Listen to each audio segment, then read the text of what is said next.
Hi hello friends, आज मी बनवत आहे व्हेजिटेबल मेयोनीज सँडविच। अगदी खायला खूप छान लागतात। मुलांना टिफिनमध्ये पण तुम्ही देऊ शकता। अगदी क्रिस्पी आणि टेस्टी लागतात। चला तर मग बनवायला सुरुवात करूया। आता मी या चॉपरमध्ये सगळे व्हेजिटेबल कट करून घेत आहे। गाजर मी चॉप करून घेतलेले आहे। आता काकडी चॉप करून घेते। अशा प्रकारे सगळ्या भाज्या चॉप करून घ्यायच्या आहेत। इथे बघा सगळ्या भाज्या कट करून झालेल्या आहेत। आता मी एका भांड्यामध्ये काढून घेते। कॉर्न पण मी घेतलेले आहे। कॉर्न पण तुम्ही घालू शकता किंवा स्किप करू शकता। याच्याशिवायही छान लागतं सँडविच। आता मी याच्यामध्ये गाजर टाकून घेत आहे।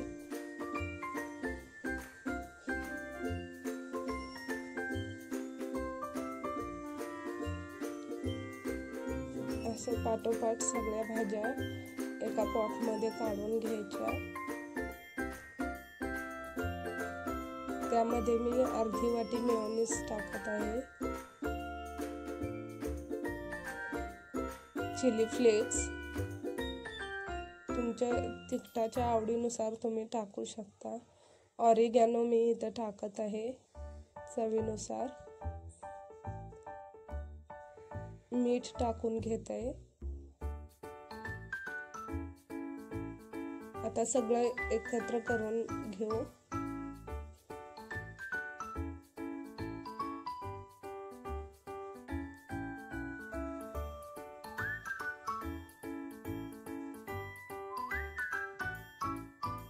आता मी इथं ब्रेड स्लाइस घेतलेली आहे। त्याला बटर त्याच्यावर स्प्रेड करून घेऊ।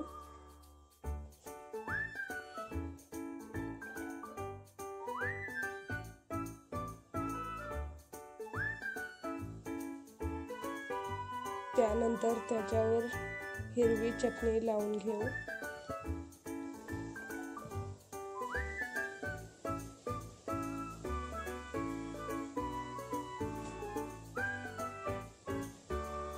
असे 4 स्लाइसला मी बटर लावून घेतलेलं आहे। आता त्यावर मी हिरवी चटणी स्प्रेड करून घेते।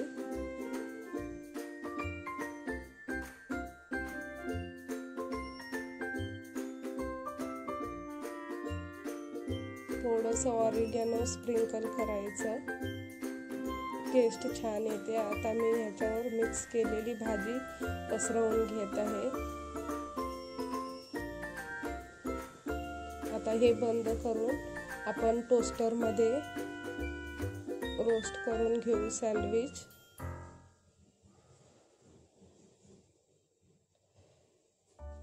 वरून बटर लावून घेऊ म्हणजे टोस्टरला चिपकणार नाही। तर सँडविच तयार आहे। चला तर रोस्ट करूया।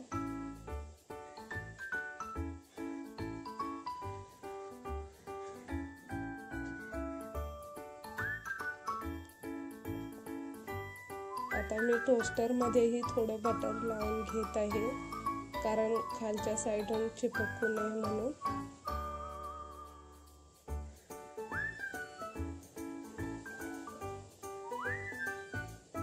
त्यामध्ये आता तयार सँडविच ठेवू।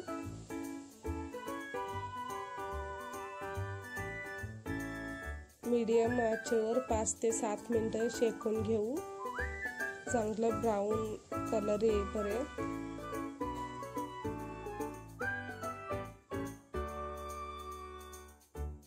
बघा किती छान कलर आलेला आहे।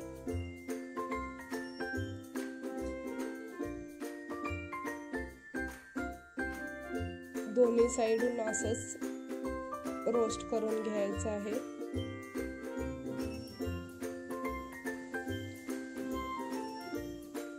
हे सँडविच तयार झालेलं आहे। आता काढून घेऊ आपण। नंतर दुसरंही असंच रोस्ट करून घेऊ।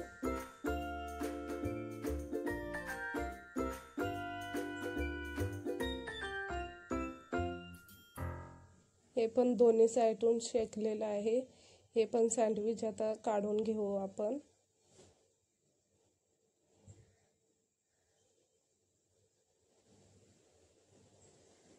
हे सँडविच तुम्ही मेयोनीज टोमॅटो केचप सोबत ते सर्व करू शकता.